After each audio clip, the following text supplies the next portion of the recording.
अब देखिएगा ये आर्टिकल 5.4 है, isomorphism theorem on vector space. Isomorphism, इससे पीछे वाला टॉपिक आइसोमॉर्फिक था कि कोई mapping F such that U F tends to be F थी तो वो आइसोमॉर्फिक कहला रही थी अगर तीन प्रॉपर्टी को वो फॉलो कर रही थी कि जो मैपिंग होनी चाहिए 1-1 होनी चाहिए, दूसरी प्रॉपर्टी थी मैपिंग ऑन टू होनी चाहिए और तीसरी प्रॉपर्टी थी कि मैपिंग जो है वो लीनियर होनी चाहिए। और तीन प्रॉपर्टी अगर सेटिस्फाई हो जाती हैं तो वो आइसोमॉर्फिक इमेज बन जाती है, यानी कि दोनों वेक्टर स्पेस के बीच में आइसोमॉर्फिज्म की कंडीशन फुलफिल हो जाएगी। और अब ये उस पर बेस हमारी थ्योरम है, थोड़ा इसका प्रूफ लंबा है, ये ध्यान रखना, क्योंकि इसमें दिया हुआ है two finite dimensional vector space U F and V F are isomorphic IFF if and only if dimension of U is equal to dimension of V। यानी कि हमसे थ्योरम में कहा जा रहा है कि दो फाइनाइटली डायमेंशनल वेक्टर स्पेस आप UF और VF लेंगे तो वो आइसोमॉर्फिक होंगे if and only if dimension of U is equal to dimension of V।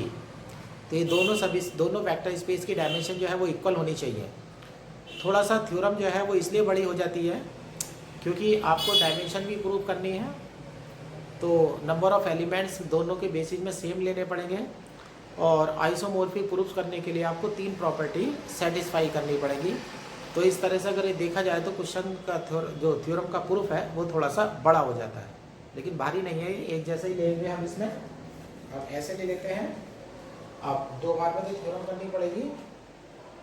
ऐसे मान लेते हैं let dimension of U is equal to dimension of V।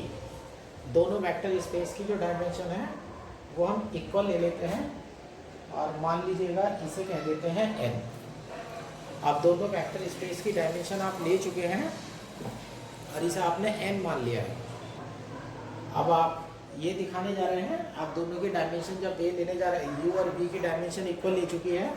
अब u और v को हमें आइसोमॉर्फिक प्रूव करना है। आप इसका बेसिस तैयार कर लीजिएगा और इसका बेसिस जो है वो तैयार कर लीजिएगा। बेसिस तैयार कर लेते हैं। लेट ये मान लीजिएगा S1 is equal to α1 α2 dot αn is basis of U। S2 is equal to इसमें डाल दीजिएगा β1 β2 dot beta n is basis of B। U का बेसिस आपके पास आ चुका है और B का बेसिस जो है आपके पास आ चुका है। अब आप एक मैपिंग कंसीडर करने जाएंगे जो F से U से B में ले जाएगी। Consider a mapping F such that U tends to V। एक मैपिंग ले रहे हैं F such that U tends to V। अब फार्मूला दिखा देते हैं यहाँ पर। अब F के आगे एलिमेंट U का आएगा और आंसर जो है वो B से आएगा। अब U का एलिमेंट U का बेसिस ये S1 है तो इसके लीनियर कॉम्बिनेशन से हमारा U तैयार होगा। तो ऐसे ले लेते हैं। अब फार्मूला तैयार लेने वाले हैं और alpha belongs to U is to implies alpha is equal to A1 alpha1 plus A2 alpha2 plus dot AN alpha n। अब देखिएगा मैंने अपने U के बेसिस के लीनियर कॉम्बिनेशन से अपना एलिमेंट तैयार कर लिया है। अब फार्मूला बनाने जा रहे हैं। तो अब फार्मूला हम इस तरह से बनाते हैं F alpha is equal to हो जाएगा F A1 alpha1 plus A2 alpha2 plus dot AN alpha n is equal to, अब जो रिजल्ट आएगा वो B का आएगा। अब B का लीनियर कॉम्बिनेशन S2 से तैयार होगा तो आप सिर्फ ये करेंगे लीनियर कॉम्बिनेशन इसी तरह का रखें और अल्फा की जगह बीटा कर दें। तो ये हो जाएगा A1 β1 plus A2 β2 plus dot AN beta n belongs to, और ये हो जाएगा B। तो यहाँ पर आप ये ध्यान रखेंगे जो हमने फार्मूला तैयार करा है मैपिंग का वो इस तरह से फार्मूला तैयार करा है कि जब आप फंक्शन अप्लाई करते हैं तो वो अल्फा वाले एलिमेंट को कन्वर्ट कर देता है बीटा वाले एलिमेंट में। अब हम सबसे पहले पॉइंट प्रूव करेंगे। First point we will prove that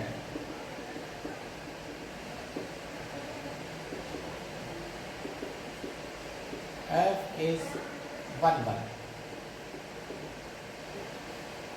अब हम ये प्रूव करने जा रहे हैं कि f जो है वो 1 1 है। अगर f 1 1 है तो हमें अब 12th लेवल पर अपना जाना पड़ेगा। 1 1 मैपिंग अगर है तो u से जाकर के दो एलिमेंट लेकर के फंक्शन उन पर रखिएगा, मैपिंग करिएगा उनकी और इमेज को बराबर रखिएगा और सिद्ध करके दिखाना होगा कि हमें कि जो एलिमेंट हमने लिए हैं वो भी इक्वल होने चाहिए। ऐसे ले लेते हैं यहाँ पर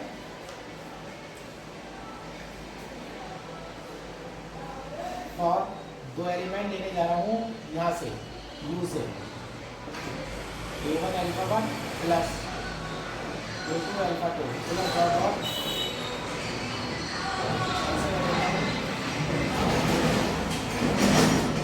alpha n comma b1 alpha 1 plus b2 alpha 2 plus dot bn alpha n belongs to u। यहाँ से मैंने u के दो एलिमेंट ले लिए हैं, दोनों की इमेज इक्वल करिएगा। Function of a1 alpha 1 plus a2 alpha 2 plus dot an alpha n equal to यहाँ पर हो जाएगा function of b1 alpha 1 plus b2 alpha 2 plus dot bn alpha n। अब फंक्शन का फार्मूला देख लीजिएगा। फंक्शन क्या करता है, अल्फा वाले एलिमेंट को कन्वर्ट कर देता है बीटा वाले एलिमेंट में। यहाँ से मिलेगा इसको implies a1 beta 1 plus a2 beta 2 plus dot a n beta n और इधर हो जाता है b1 beta 1 plus b2 beta 2 plus dot bn beta n। इसको इम्प्लाइज सेपरेट कर लीजिएगा a1 minus b1 beta 1 plus a2 minus b2 beta 2 plus dot an minus bn और यहाँ बीटा n इक्वल टू 0। अब देखिएगा यहाँ पर बीटा 1 बीटा 2 ये मेरे फील्ड के एलिमेंट है। Beta 1 beta 2 dot beta n आ गया है।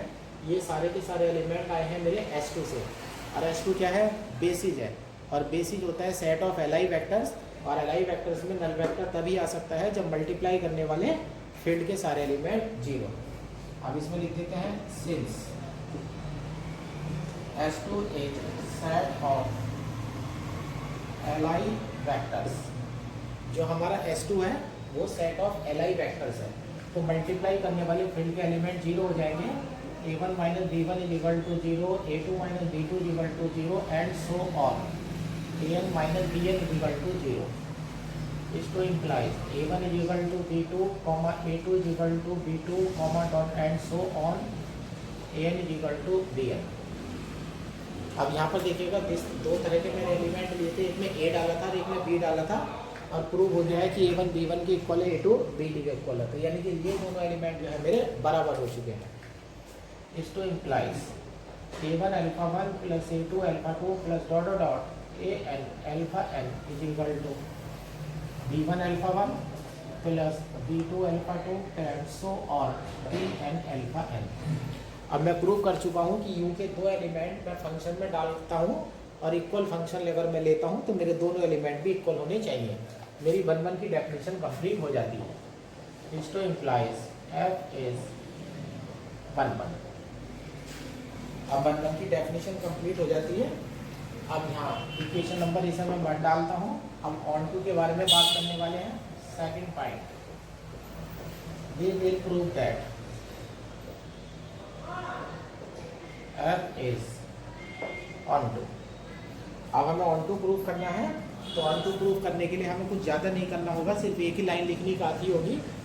जो फंक्शन है, जो आपकी मैपिंग है वो u से v में कन्वर्ट करने जा रही है।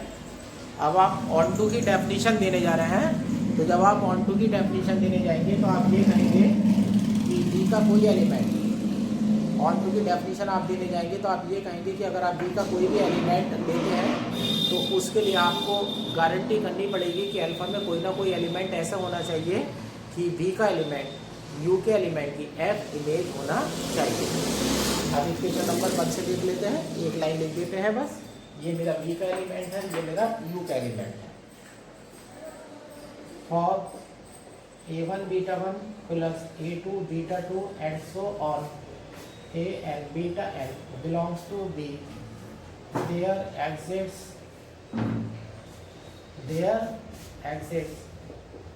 A1 alpha 1 plus A2 alpha 2 plus and so on A and alpha n belongs to U such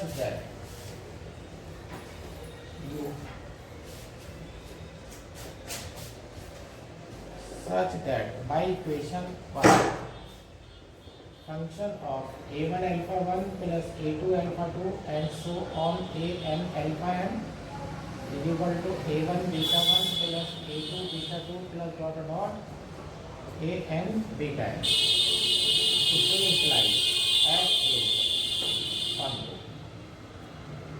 इस प्रकार से सिद्ध हो जाता है कि जो मैपिंग F है वो हमारी ऑन टू मैपिंग है। अब मैपिंग ऑन टू हो चुकी है, अब लीनियर ट्रांसफॉर्मेशन की तैयारी हमें करनी है कि जो हमारा मैपिंग F है वो लीनियर ऑपरेटर होना चाहिए। Third, we will prove that F is linear। अब हम प्रूव करके दिखाएंगे कि F जो है वो लीनियर है। लीनियर के लिए मुझे function of A alpha plus B beta का रूप मुझे लेना पड़ेगा। अब मुझे दो एलिमेंट चाहिए। अब दो एलिमेंट तो मैं ऐसे ले ही चुका हूँ, यहाँ देख लीजिएगा। एक एलिमेंट ये हो गया है और एक एलिमेंट ये हो गया है। ये मेरे टू के दो एलिमेंट हैं। और इसे मैं ऐसे कह देता हूँ, सपोज कर लीजिएगा इस एलिमेंट को रिप्रेजेंट कर रहा हूँ मैं अल्फा से और इस एलिमेंट को रिप्रेजेंट कर रहा हूँ मैं अल्फा डैश से। यहाँ पर ये पढ़ा देता हूँ, ये एलिमेंट अल्फा हो गया और ये एलिमेंट अल्फा डैश हो गया। और यहाँ पर अब दो स्केलर दो फील्ड के एलिमेंट लेकर के आता हूँ मैं। For A, B belongs to F, इसको इम्प्लाइज ये ऐसे कर लीजिएगा। चलो A B ही रहने देते हैं। Function of A alpha plus B alpha dash. Linear combination में तैयार कर चुका हूँ अल्फा और अल्फा डैश का।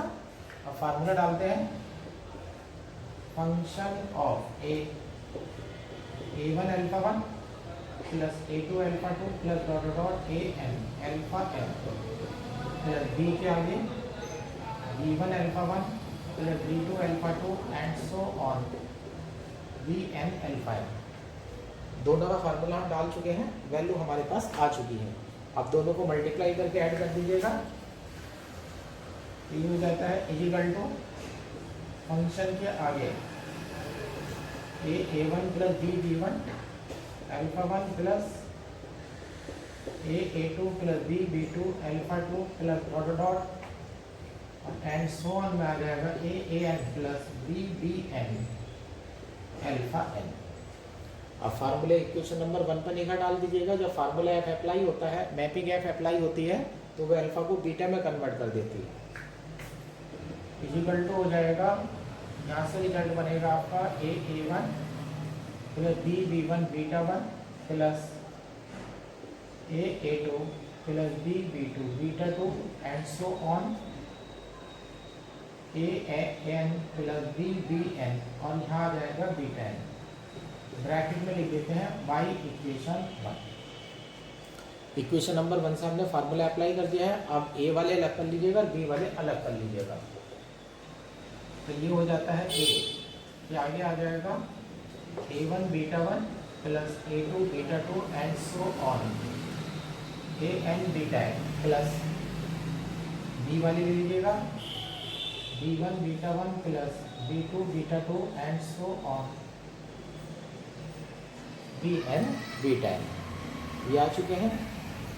अब ये एलिमेंट, अब फार्मूला उल्टा करके लगाइएगा। इक्वेशन नंबर 1 को उल्टा यूज कीजिएगा, use equation 1।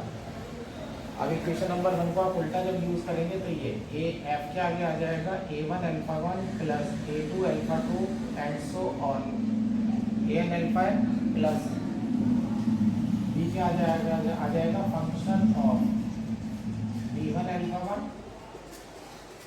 Plus B2 alpha 2 and so on Bn alpha n।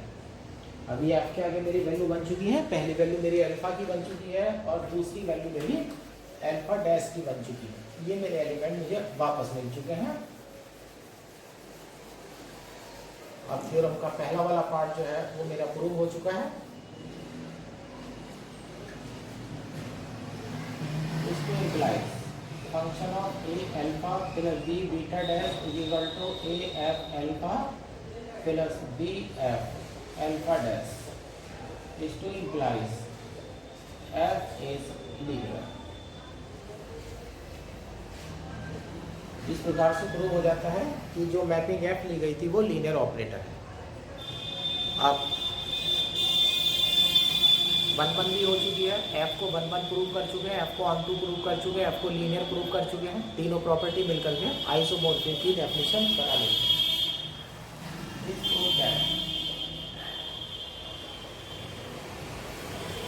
This prove that UF and BF are isomorphic.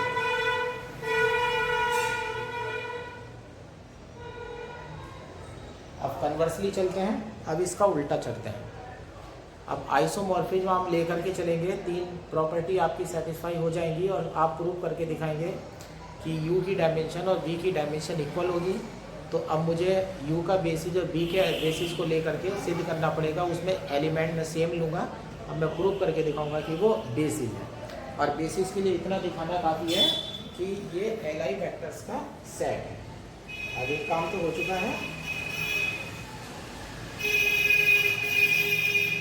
अब ऐसे नहीं लेते हैं, we consider that UF and VF are finitely dimensional isomorphic vector space. अब isomorphic की property को हमने ये ले लिया है, let dimension of U is equal to n is to imply S1 is equal to alpha 1 alpha 2 dot alpha n is basis of U। अब देखिएगा n वेक्टर लेकर के मैंने फिर वही सेट तैयार कर दिया है और ये बेसिस है। अब इसकी U की डायमेंशन हमने n ली है तो प्रूव करके दिखाएंगे। V की डायमेंशन हमारे पास n होगी। Now we will prove that dimension of V is equal to n. For this we will prove that, अब मैं इधर का वेक्टर बनाने जा रहा हूँ V का, और V का एलिमेंट U के एलिमेंट की इमेज होता है, फंक्शन लगाने के बाद वैल्यू प्राप्त होती है। For this we will prove that S, ये इसे S कह देता हूँ, इसे S डैश कह देता हूँ, function of alpha 1 function of alpha 2 dot dot function of alpha n is basis of U। अब हम ये प्रूव करने जा रहे हैं, तो हमने जो सेट लिया है S डैश वो जो है बेसिस है। बेसिस के लिए सबसे पहले हम प्रूव करने जाते हैं कि ये लीनियरली इंडिपेंडेंट वेक्टर का सेट है। अब उसके लिए आप 0 वेक्टर ले लीजिएगा, null vector. Consider the linear combination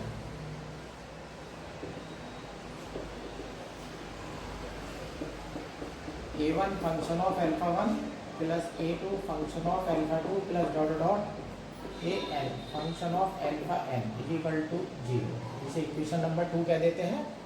ये लीनियर कॉम्बिनेशन लेने के बाद नल वेक्टर डाल दिया गया है। अब लीनियरिटी लगा देते हैं, function of a alpha 1 plus a1 alpha 1 plus a2 alpha 2 plus dot dot an alpha n is equal to 0। Bracket में लिख देते हैं, जो कि f is linear, f linear है। अब यहाँ से प्रॉपर्टी निकल के आती है, is to implies a1 alpha 1 plus a2 alpha 2 plus dot dot an alpha n is equal to 0। अब यहाँ पर प्रॉपर्टी लग गई है f0 is equal to 0।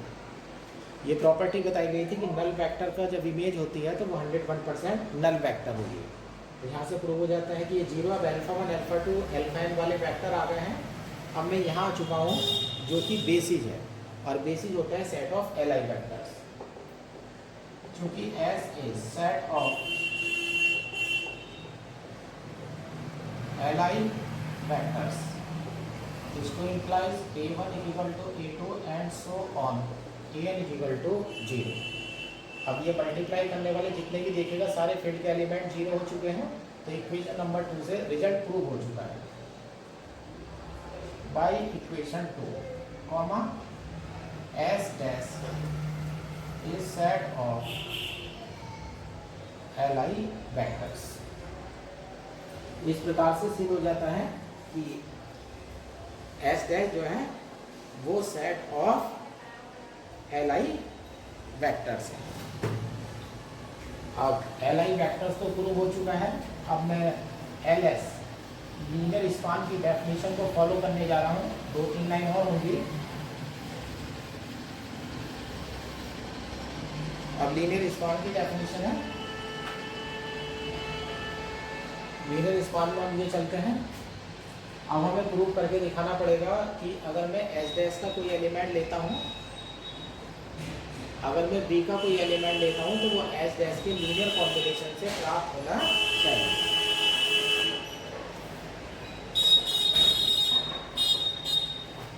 अब ऐसे ले लेते हैं, और beta belongs to B there exists alpha belongs to U such that F alpha is equal to beta. Bracket में कारण लिख देते हैं, F is on to.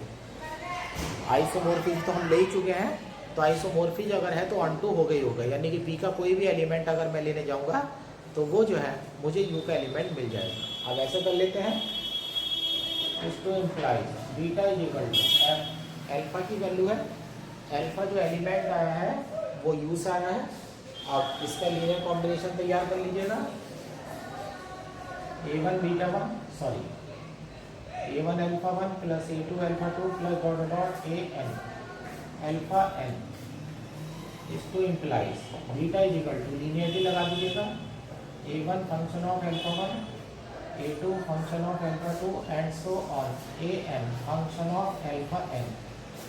Bracket में लिख देते हैं क्योंकि F is linear, F linear है, इसको इम्प्लाइज। अब देखिएगा beta belongs to F alpha 1 alpha 2 का लीनियर कॉम्बिनेशन तैयार हो चुका है। अब देखिएगा इनका लीनियर कॉम्बिनेशन जो है ये एस डैश है, तो ये लीनियर कॉम्बिनेशन हो गया एस डैश का। तो beta belongs to L S dash, इसको implies B is equal to L S dash. Linear span की डेफिनेशन भी प्रूव हो चुकी है और set of L I vectors भी हो चुका है। तो सिद्ध हो जाता है कि एस डैश जो है वो बेसिस है। इसको implies S dash is basis of B, is to implies dimension of B is equal to n। तो इस वाले चैप्टर में सिर्फ आपको एक ही थ्योरम करनी है, थोड़ा सा बड़ा ही थ्योरम है, 2 साल ही आई हुई भी है, बस एक थ्योरम ये है, मतलब लेंथ ही तो है लेकिन टिपिकल एप्लीकेशन नहीं कह सकते क्योंकि स्टेप बाय स्टेप चलती रहती है। अब अगली एक्सरसाइज पे चलते हैं। अभी एक्सरसाइज 5B का पहला क्वेश्चन मैंने लिख दिया है, T1 T2 are linear operator from R square R to R square R 4 T1 x1 x2 equal to. T1 देखिएगा क्या करता है, कोऑर्डिनेट चेंज कर देता है, और T2 देखिएगा क्या करता है, x1 को तो x1 यहाँ से दे देता है लेकिन दूसरे कोऑर्डिनेट को 0 में कन्वर्ट कर देता है। Prove that T1 T2 is not equal to T2 T1। अब ये हमें प्रूव करना है, ये 2019 का क्वेश्चन है, बिल्कुल सिंपल क्वेश्चन है। अब इसमें ऐसे ले लेते हैं T1 T2 और यहाँ डाल देते हैं x1 x2 T1। अब T2 के आगे x1 x2 है, फार्मूला अप्लाई करिएगा, यहाँ से रिजल्ट आएगा x1, 0। अब T1 के आगे x1, 0 है तो T1 क्या करता है, कोऑर्डिनेट को इंटरचेंज कर देता है, तो आंसर बन जाएगा 0, x2। ये कोऑर्डिनेट को इंटरचेंज कर रहा है, 0 पहले आ जाएगा, सॉरी x1 बाद में आ जाएगा। अब इधर से आ जाइएगा, T2 T1 के आगे x1, x2 डालिएगा T2, अब T1 इंटरचेंज करेगा तो ये x2, x1 कर देगा। इसने कोऑर्डिनेट इंटरचेंज कर दिया। अब T2 क्या करता है, पहले कोऑर्डिनेट को ऐसा कैसे रखता है और दूसरे वाले को 0 बदल देता है। तो अब यहाँ आंसर बनेगा आपका x2, 0। अब देखिएगा ये दोनों वैल्यू अलग अलग है। इसको implies T1, T2, x1, x2 is not equal to T2, T1, x1, x2। इसको implies T1, T2 is not equal to T2, T1। अब देखिएगा कितना सिंपल क्वेश्चन था, ये एकदम प्रूव हो जाता है। इस तरह से क्वेश्चन भी एग्जाम में 3-3 मार्क्स के आपको मिल जाते हैं। अब देखिएगा मैंने बोर्ड पर क्वेश्चन लिख दिया है, 2013 और 15 का क्वेश्चन है ये बुक में नहीं है। P such that V3 tends to V2, ये आपका ऑपरेटर है। 3 डायमेंशन के वेक्टर स्पेस को 2 डायमेंशन के वेक्टर स्पेस में कन्वर्ट कर देता है। 3 डायमेंशन वेक्टर स्पेस को 2 डायमेंशन वेक्टर स्पेस में जो है कन्वर्ट कर रहा है। अब प्रॉपर्टी नीचे दे रखी है, ये फार्मूला दे रखा है। T के आगे 1 1 रखेंगे तो आंसर 2 4 आएगा। T के आगे 1 - 1 रखेंगे तो 0 0 आएगा और T के आगे 0 0 1 रखेंगे तो आंसर 2 2 आएगा। फिर कहता है फाइंड लीनियर ट्रांसफॉर्मेशन T, यानी कि T जो मैपिंग है वो लीनियर ट्रांसफॉर्मेशन है।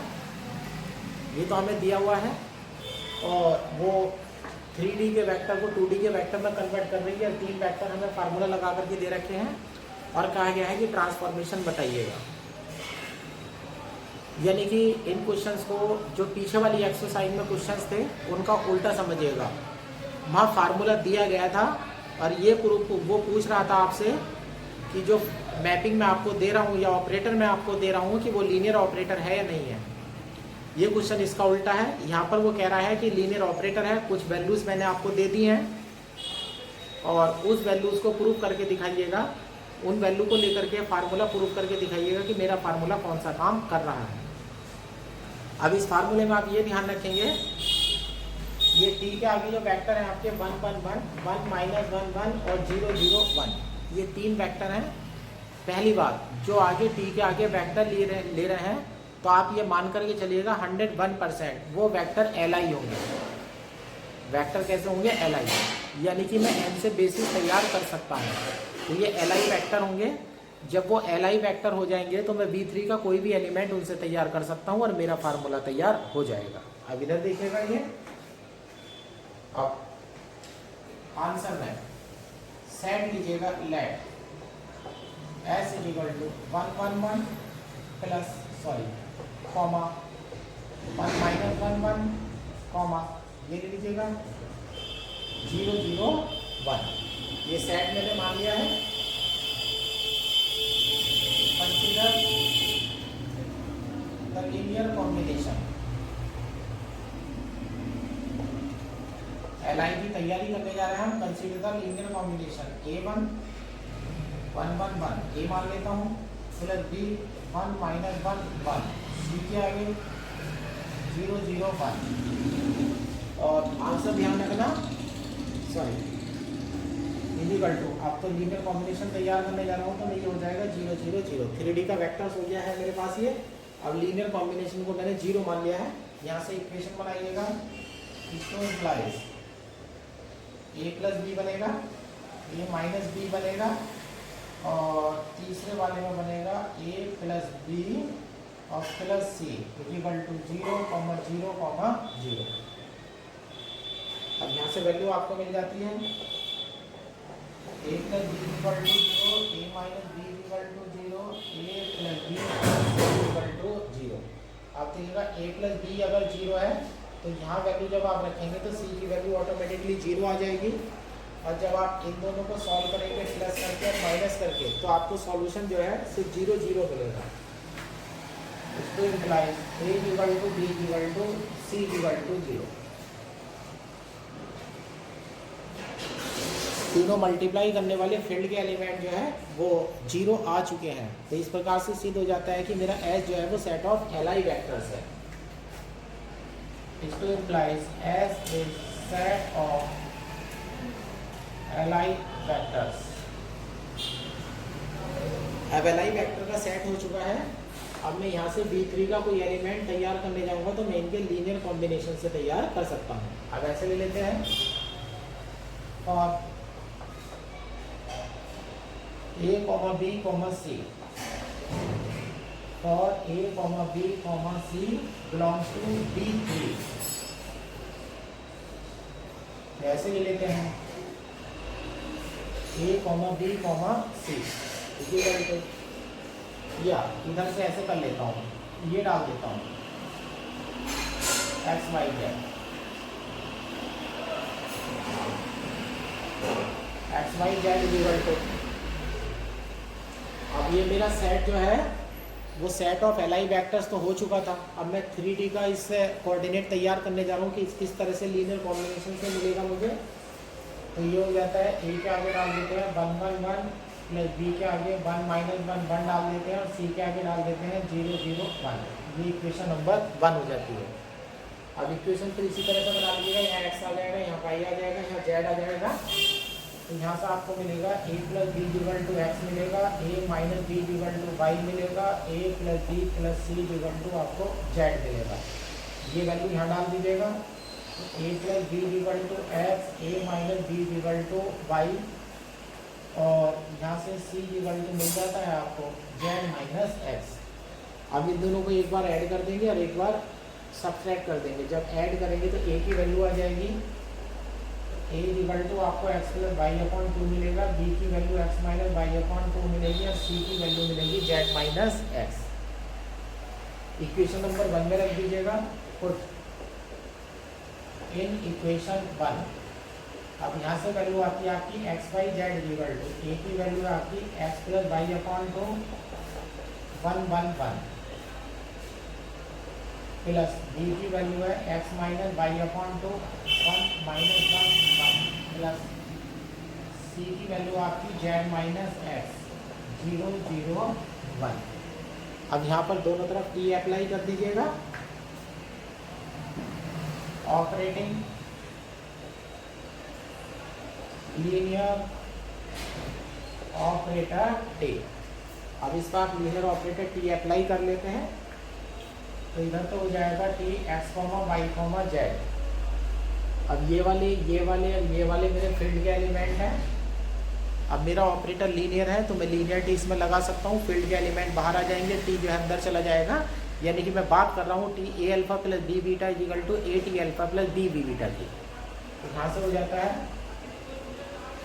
X plus Y upon 2 T 1, 1, 1 plus X minus Y upon 2 T 1, -1, 1 plus और z माइनस के एक्स के आगे 0, 0, 1। ये मेरा लीनियर ऑपरेटर तैयार हो चुका है। अब यहाँ से वैल्यू उठानी शुरू करिएगा। P1 की वैल्यू 2,4 है, तो ये है x plus Y upon 2,4 plus P1 minus 1 की वैल्यू देख लीजिएगा 0, 0 है। ये हो जाता है x minus Y upon 2 0, 0 plus अब 0, 0, 1 की वैल्यू 2,2 है। ये हो जाता है z माइनस एक्स 2,2।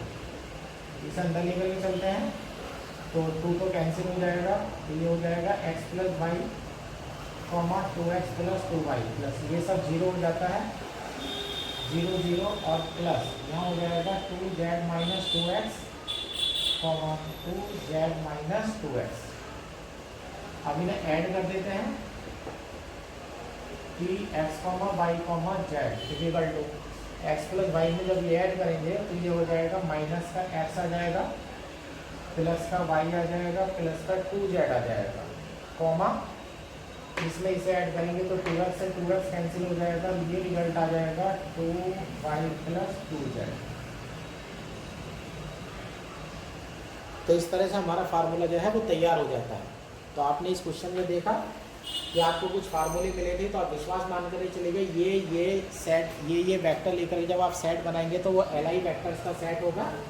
उस तरह से पहले आप एल आई प्रूव कर देंगे, एल आई प्रूव करने के बाद आप लीनियर कॉम्बिनेशन तैयार करेंगे और फिर फार्मूले टी को ऑपरेट कर देंगे। अब इसमें अगर ऐसा भी हो सकता है कैलकुलेशन में कहीं मिस्टेक हो गई हो आपसे करने में, तो इसे चेक भी कर सकते हैं आप कि आपका रिजल्ट सही आया नहीं आया है।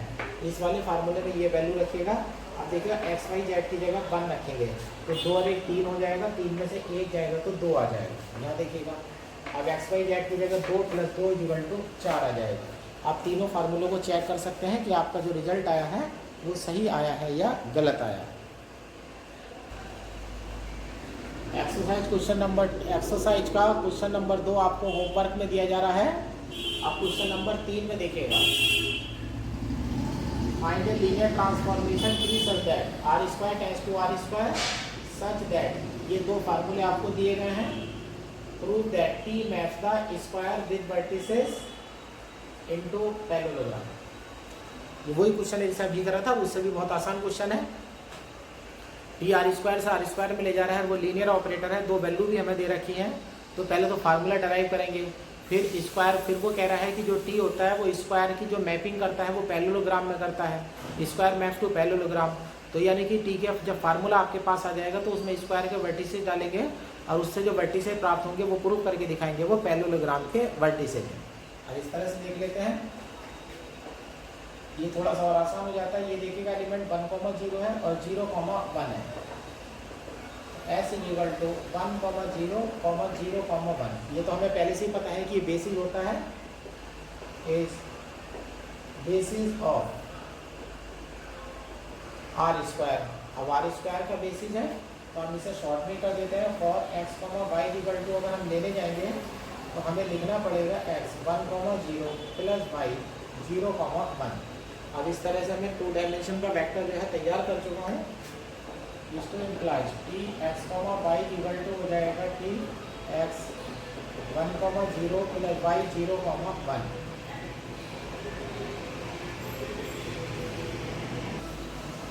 लीनियरिटी लगा दीजिएगा, T x, y = x T 1, 0 + y T 0, 1। x, y T 1, 0 की वैल्यू देख लीजिएगा और 0, 1 की वैल्यू देख लीजिएगा। ये आ जाता है T x, y = x - y बनेगा, x + 2y बनेगा। अब इस तरह से फार्मूला जो है मैं तैयार कर चुका हूँ। ये फार्मूला तैयार हो गया है। अब ये वर्टिसेस रखना शुरू करिएगा। 0, 0 अगर आप रखेंगे तो 0, 0 आएगा। ठीक है, आगे 1, 0 आप रखेंगे तो ये 1 आ जाएगा और ये भी 1 आ जाएगा। और ठीक है, आगे जब 0, 1 रखेंगे तो ये आ जाएगा -1, 2। और ठीक है, आगे जब आप 1, 1 रखेंगे 1, 1 तो 1 में से बन जाएगा तो 0 आ जाएगा और यहाँ आ जाएगा 1 + 2, 3। अब देखिएगा एक्स वाई प्लेन में चलते हैं।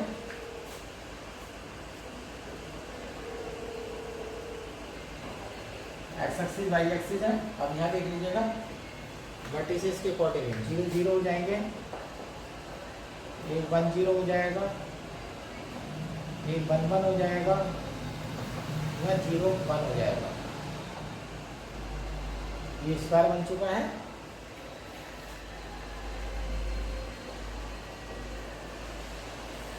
अब दूसरे डायग्राम के लिए चलते हैं। 0, 0 रखने से तो 0, 0 ही आएगा। जब आपने 1, 0 रखा था तो आंसर 1, 1 आया था।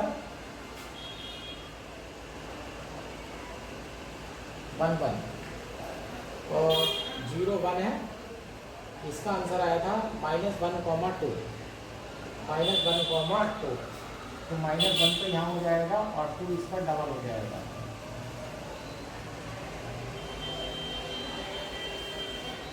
-1, 2 और जो 1, 1 आपने रखा था तो इसका आंसर आया था 0, 3।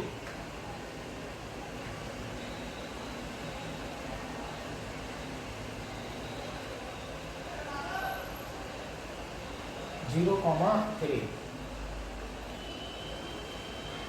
0, 0 पर 0 आया है। मैं जरा 1 मिनट आंसर चेक कर लेता हूँ। 0 0 पर तो 0 0 आएगा, 1 0 पर 1 माइनस 0 1 प्लस 0 1 1 आएगा, और t 0 कॉमा 1 पर x की जगह 0 और y की जगह 1 रखेंगे तो माइनस का 1 आ जाएगा, 2 आ जाएगा, ये भी सही है। माइनस 1 कॉमा 2 और 1 रखते हैं तो 1 में से बन जाएगा 0 और 1 और 2 हो जाएगा 3। अब इसका आंसर आ रहा है 0 कॉमा 3। अब 0 कॉमा 3 यहाँ पड़ेगा,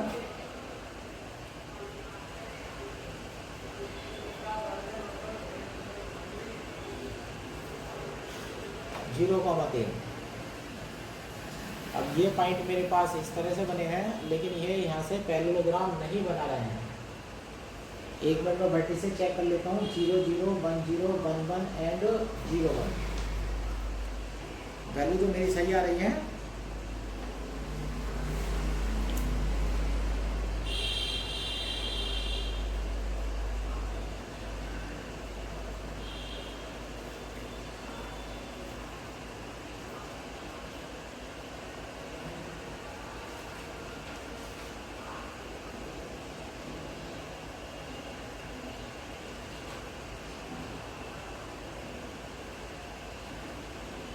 डायग्राम से तो पैरेललोग्राम नहीं बन रहा है।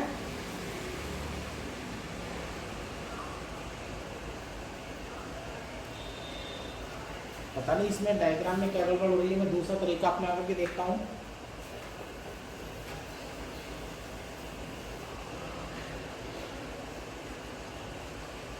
ये 4 पॉइंट मेरे पास आ चुके हैं। Let points are, let points are, और यह ध्यान रखना है पॉइंट जो मानने हैं वो सिमेट्रिकली मानने हैं। ये सबसे पहले जो पॉइंट आया था इसमें सबसे पहले 0 0 दिया था, 0 0 दिया था, फिर 1 0 दिया था, फिर 1 1। एक काम कर लेते हैं, ऐसे ही लेते हैं कि 0 0 से आंसर जो है वो 0 0 आया था, इसे पॉइंट कह देते हैं ए। उसके बाद पॉइंट था 1 0, डी के बाद पॉइंट आया था 1 0, 1 0 का उत्तर 1 1 है, इसे पॉइंट डी कह देते हैं। डी के आगे 1 1 है तो 1 1 का उत्तर आया था 0 3। ये पॉइंट सी डैश है कि फिर पॉइंट था 0 1 और 0 1 का उत्तर आया था -1 2। ये पॉइंट डी है। 4 पॉइंट आ गए हैं। और पैरेललोग्राम में खास बात होती है कि आमने सामने वाली जो साइड होती है वो पैरेलल होती है। अब एक साइड ऐसे देख लीजिएगा, ए बी √2, डिस्टेंस फार्मूला लगाते चलिएगा, ए और बी के बीच की दूरी देखिएगा, बी सी, बी और सी 0 में से बन जाएगा तो 1 हो जाएगा, 3 में से 1 जाएगा 2, तो 2 का स्क्वायर हो जाएगा 4 और 1 5, √5। सी डी देखिएगा, सी डी 1 का स्क्वायर हो जाएगा 1 और ये 2, √2। अब ए डी देखिएगा, -1 0, 1 का स्क्वायर 1, 2 में 0 गया 2, √5। अब यहाँ से A B equal to C D है, B C equal to A D है। आमने सामने वाली साइड हो गई है, इक्वल हो गई है। जब आमने सामने वाली भुजा बराबर लंबाई की होती है तो वो पैरेललोग्राम बन जाता है। A B C D is a parallelogram. इस तरह से प्रूव हो जाता है कि ए बी सी डी जो है वो हमारा पैरेललोग्राम है। अब इसकी ये क्वेश्चन है, इससे पहले एग्जाम्पल है। एग्जाम्पल आपको ज़्यादा करने की ज़रूरत नहीं है, सिर्फ आप ऐसे करेंगे,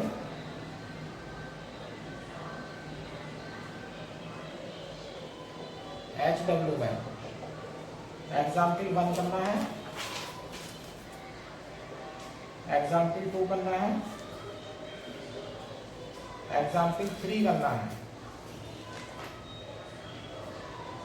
बस ये आप 3 एग्जाम्पल करेंगे, बाकी किसी को एग्जाम्पल को या क्वेश्चन को करने की आपको कोई ज़रूरत नहीं है। और इस प्रकार से हमारा ये छोटा सा चैप्टर जो है वो ख़त्म हो जाता है।